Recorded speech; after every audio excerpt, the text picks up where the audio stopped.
Yes dear student, I am doctor Sunil from care institute of commerce. मैं आपको कराने जा रहा हूँ डिसोल्यूशन ऑफ पार्टनरशिप फर्म। इसके पहले वाले 2-3 वीडियो मेरे देखिए, उसमें आपका इसका मतलब भी दिखाया कि डिसोल्यूशन क्या होता है, फर्म का मोड ऑफ डिसोल्यूशन क्या होता है और डिस्टिंक्शन क्या है, dissolution of the partnership firm and the partnership. ये इंपॉर्टेंट है, ये थ्योरी में आपको अक्सर एक नंबर करके पूछता है। तो डिसोल्यूशन ऑफ फर्म क्या हो गया? जब फर्म ही डिसॉल्व हो जाएगी, जब हमारी फर्म ही बंद हो जाएगी, जब बिजनेस शट डाउन हो जाएगा, बिजनेस बाउंड अप हो जाएगा, तो सारी इकोनॉमिक एक्टिविटी बंद हो जाएंगी। फिर क्या करेंगे? जब सारी इकोनॉमिक एक्टिविटी बंद हो जाएंगी तो जितने बिजनेस के असेट होंगे उसको बेचेगा और लायबिलिटी को चुका देगा। फिर असेट और लायबिलिटी, बाहर के लोगों की लायबिलिटी चुका दी, असेट बेच दी। अगर कुछ बच गया तो ओनर का कैपिटल बढ़ जाएगा, अगर कुछ नहीं बचा, कम पड़ गया, ओनर को अपने से कंट्रीब्यूट करना पड़ेगा। जैसे बिल्कुल अगर आपके अगल बगल में कोई दुकान, कोई बिजनेस बंद होते आपने देखा होगा, बिल्कुल सेम। असेट बिक जाएंगे, लायबिलिटी चुक जाएगी, कुछ बच गया तो ओनर का, नहीं बचा तो ओनर को पर्सनल प्रॉपर्टी से देना पड़ेगा। अब रही बात कि इसको बेचने का प्रोसेस क्या है। इसको बेचने का प्रोसेस ये है कि आप इसके असेट को ट्रांसफर, असेट और लायबिलिटी को ट्रांसफर करें, एक अकाउंट नया खुल जाएगा, रियलाइजेशन अकाउंट। रियलाइजेशन का नेचर नॉमिनल बन जाएगा, यानी कि सारे के सारे असेट और सारी की सारी लायबिलिटी उसमें ट्रांसफर हो जाएगी। अब ये क्वेश्चन है कि कहां ट्रांसफर हो जाएगी, कौन सी साइड पे होगी? तो उसके लिए ये लॉजिक है। असेट बढ़े तो ये दीज आर असेट्स, असेट बढ़े तो डेबिट, इंक्रीज वाला रूल लगा देते हैं। ये आउटसाइड लायबिलिटी है, लायबिलिटी बढ़े तो क्रेडिट, इंक्रीज वाला रूल लगाएं तो आपको पता चल गया असेट हमेशा डेबिट को रिप्रेजेंट करते हैं और लायबिलिटी हमेशा क्रेडिट को रिप्रेजेंट करती है। इसलिए असेट उसकी डेबिट साइड में चले जाएंगे और लायबिलिटी क्रेडिट साइड में। चलिए मेरे साथ, ठीक है। टू सन्ड्री एसेट्स, क्या क्या असेट ट्रांसफर हो जाएंगे? कैश नहीं होगा, कैश को देखना, कैश तो ऑलरेडी लिक्विड है, ये किसी और चीज में कन्वर्ट नहीं हो सकता, ये इधर का एग्री पड़ा रहेगा। स्टॉक, ये stock, this is 6 lakh. Debtors 3,90,000। ध्यान रखें, जो इसका प्रोविजन होता है, ये प्रोविजन बनता है एक्सपेंस को बढ़ा के। जब आपने 11 पढ़ा था तो आपने देखा था provision for doubtful debts debtor को कम करता है और प्रॉफिट एंड लॉस में एक्सपेंस बनता है। वो जो एक्सपेंस बना उसको नॉन कैश एक्सपेंस बनते हैं, आपने किसी बाहर को नहीं दिया, वो बिजनेस में ही पैसा पड़ा रहा, तो बिजनेस में वो पैसा पड़ा हुआ है, किसी को दिया नहीं है। सो जो जहां असेट से माइनस हो रहा है वो इधर चले जाएगा लायबिलिटी साइड में, तो क्रेडिट हो जाएगा। क्योंकि ये जो लाइन बीच की है ये इक्वेशन है, ये जो असेट में नेगेटिव हो रहा है इसको मैं इधर ले जाऊं तो ये लायबिलिटी बन जाएगा। Any provision is a liability, this is undistributed profit, ये प्रॉफिट है जो ओनर को मिल जाएगा, तो इसको इधर ले आएगा। By provision for doubtful debts, this is 10,000. Now land and building,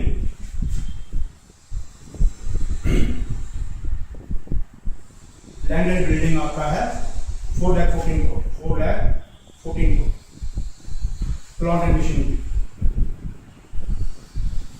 this is 9 lakh.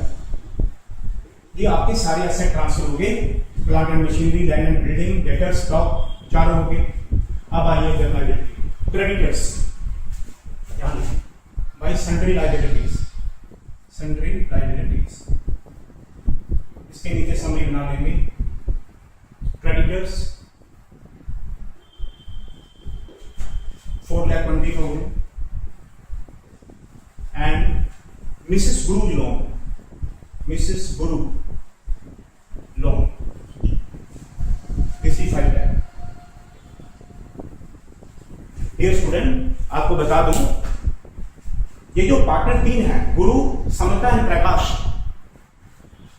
अगर उसकी वाइफ ने, मिसेस गुरु यानी कि गुरु की वाइफ ने बिजनेस को लोन दिया है, तो गुरु की वाइफ आउटसाइडर है, इसीलिए इसको आउटसाइडर लायबिलिटी में ध्यान देंगे।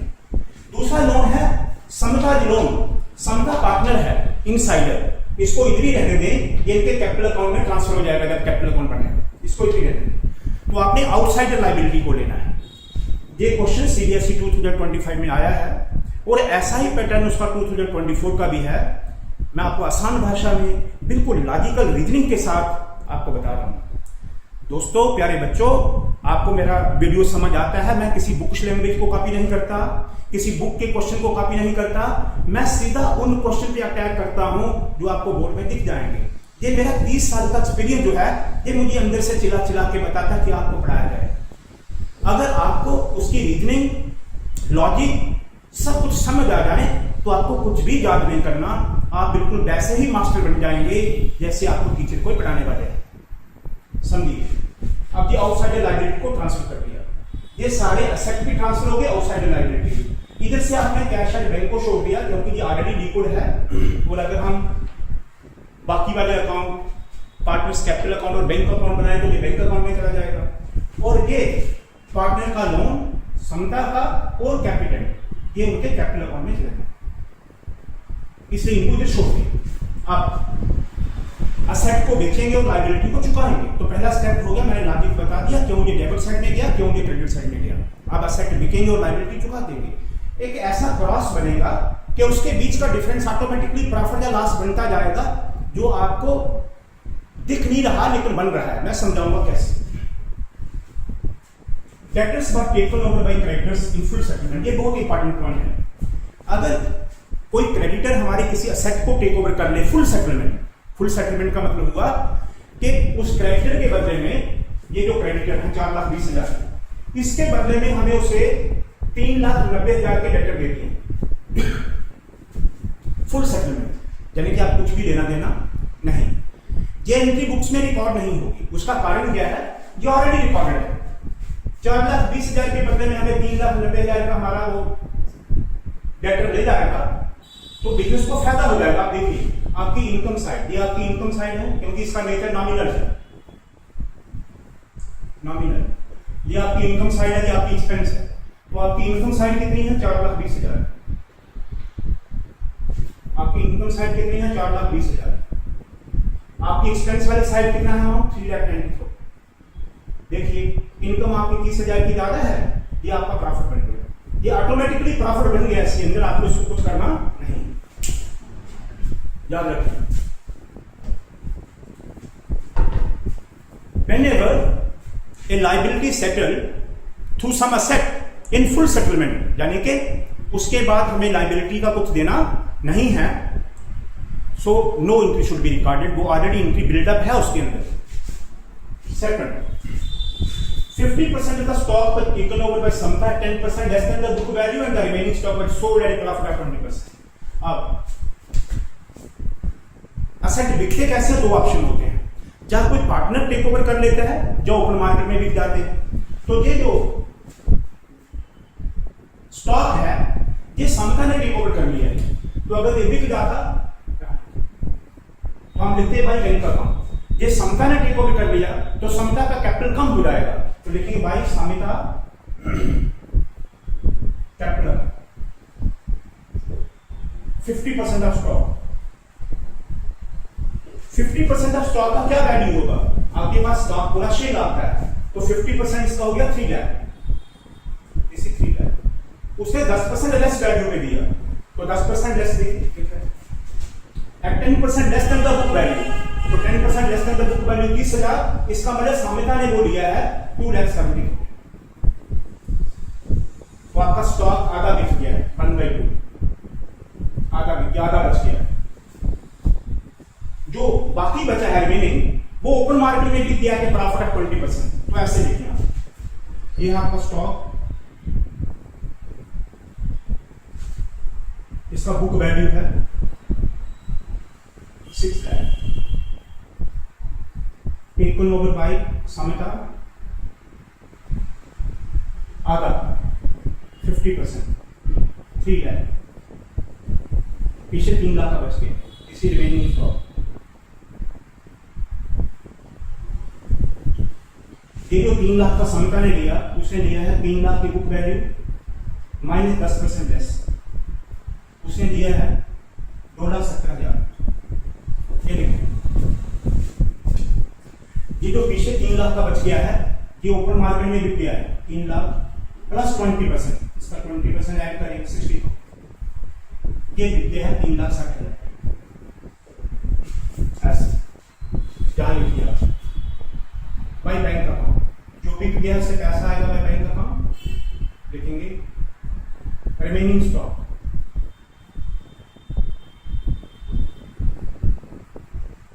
स्टॉक ये बिक गया है, इसको अंदर लिखिए, बैंक की और भी ट्रांजेक्शन होती है तो इसके साथ ही अडेप्ट कर देंगे।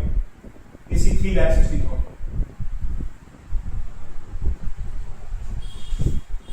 अब आपका स्टॉक खत्म हो गया,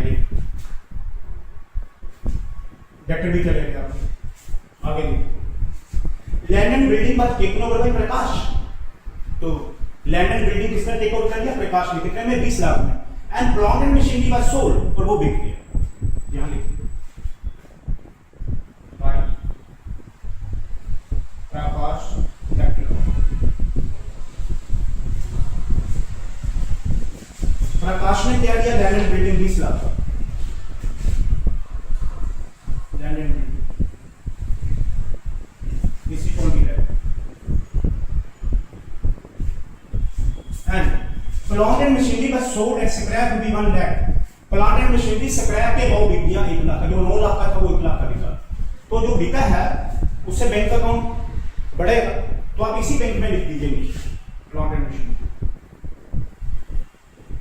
बिका 1 लाख। तो आपका कुल मिला के जो बैंक में बैलेंस आएगा, आधा स्टॉक बेच के 3,60,000 और 1 लाख प्लांट एंड मशीनरी का। इसको एक ही बात बाहर लिखिए 4 लाख।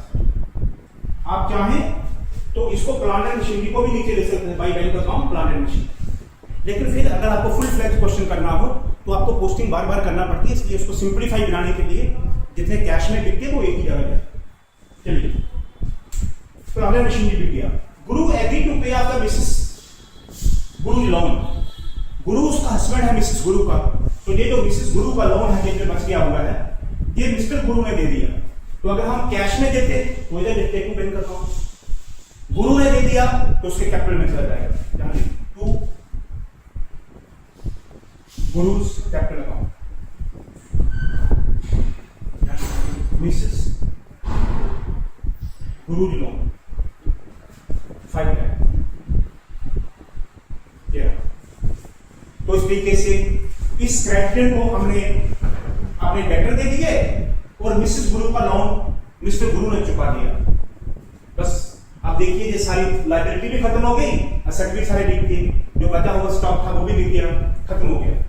अब रियलाइजेशन एक्सपेंसेस फॉर दिस, ये जो सारा प्रोसेस हो रहा है, असेट बिक के लायबिलिटी चुकाई जा रही है, इस प्रोसेस में 56,000 खर्च हो गया। तो एक्सपेंस अगर ये नॉमिनल अकाउंट है तो एक्सपेंस जहां जाएंगे, ये लिखा मैंने इधर लिखिए to bank account realization expenses इसी 56,000। अब जो डिफरेंस बच जाएगा वो या तो प्रॉफिट है या लॉस। ये इनकम साइड अगर ये बड़ी होगी तो डिफरेंस इधर आएगा तो प्रॉफिट है, अगर ये साइड बड़ी होगी वो छोटी होगी तो लॉस है।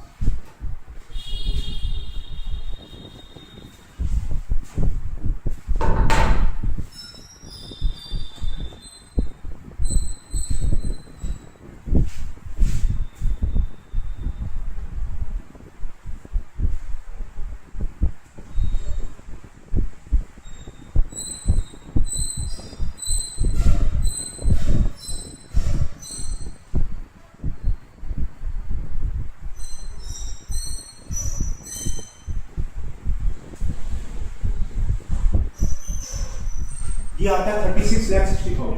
This is 36,60,000। This is 36,60,000।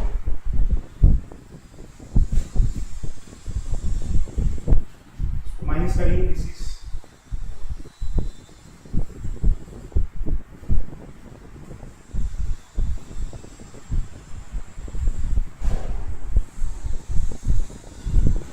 इसी 28,60,000। डिफरेंस आ रहा था 1 लाख। 1 लाख का डिफरेंस प्रॉफिट, तो profit transfer to capital account.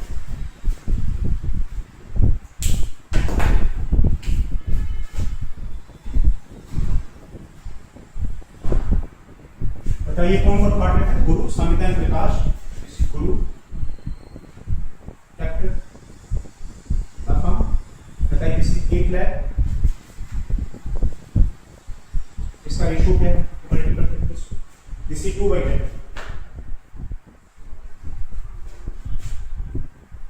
5 से कटेगा, किसी 1,60,000। देन सामिका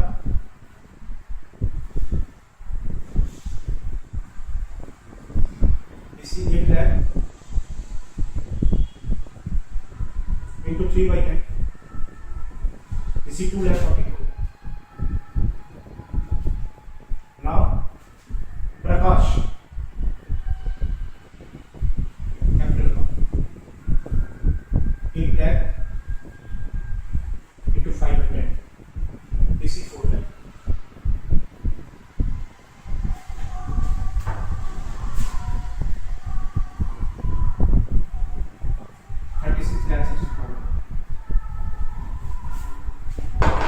इसमें सबसे इंपॉर्टेंट पॉइंट क्या है वो नोट करने वाला मुझे है, when A liability settle through an asset in full settlement. जब फुल सेटलमेंट का मतलब हो गया कि दोनों बराबर बराबर हो जाएंगे, कुछ बचेगा नहीं, then there should be no transaction recorded in the books of account. उसको कोई रिकॉर्ड नहीं करना है।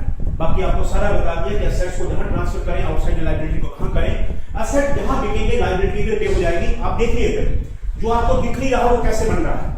जी आपका फलाने मशीनरी 9 लाख का है, ये बिका है 1 लाख में, बीच का डिफरेंस जो 8 लाख है वो लॉस है। ये साइड बड़ी, ये 4,20,000 के क्रेडिटर सेटल हो गए आपके कितने से, 3,90,000 से। 30,000 का जो बीच का डिफरेंस है ये प्रॉफिट है। हर एक ट्रांजेक्शन बीच में जो गैप बना रही है वो या तो प्रॉफिट है या लॉस है। वो प्रॉफिट और लॉस अल्टीमेटली यहां उभर के आ जाएगा और इसको हम बांट देंगे पार्टनर को, तो रिलाइजेशन अकाउंट खत्म हो जाएगा। इससे क्या होगा, सारे के सारे एसेट बिक गए या किसी पार्टनर ने टेक ओवर कर लिए, सारी की सारी आउटसाइड लायबिलिटी चुका दी, अब जो बच गया है वो ओनर का है। प्यारे बच्चों, इस तरह के आसान भाषा में विद लॉजिकल रीजनिंग हर किसी ट्रांजेक्शन का देते हुए मैं इस क्वेश्चन को समाप्त करता हूं। हमेशा आप कोई भी वीडियो पीछे का आज तक देखिए, मैंने कभी आपको कुछ जांच करने लायक नहीं कहा। मैं उसको लॉजिक से, उसके रीजनिंग से, आपको टेक्निकली उसको कैसे करा जाए जिससे उसका टाइम नीचे आ जाए, सो दैट कि आपका पूरा पेपर अटेम्प्ट हो जाए। देखते रहिए वीडियो आगे वाले, आपको मदद मिलेगी। प्यारे दोस्तों, प्यारे बच्चों, इन वीडियो को शेयर करिए दूसरों के साथ, चैनल को सब्सक्राइब करिए, फॉलो अप करिए और दूसरे बच्चों को, आपकी क्लास के दूसरे बच्चों को इन्फॉर्म करिए। मेरा भी हौसला बढ़ेगा और आपके लिए देखिए क्या कमाल की वीडियो लाता हूं। ध्यान रखें, मैं एक बात, आप 40 क्वेश्चन पे मेरे गिने चुना 1-2 क्वेश्चन बारी पड़ जाएगा। You take my word granted, मैं एग्री। देखते रहिए, फॉलो करिए, चैनल को सब्सक्राइब करिए, दूसरे बच्चों को प्लीज इन्फॉर्म करिए, उनकी मदद हो जाएगी। बस इतना ही प्रयास काफी है। Thank you.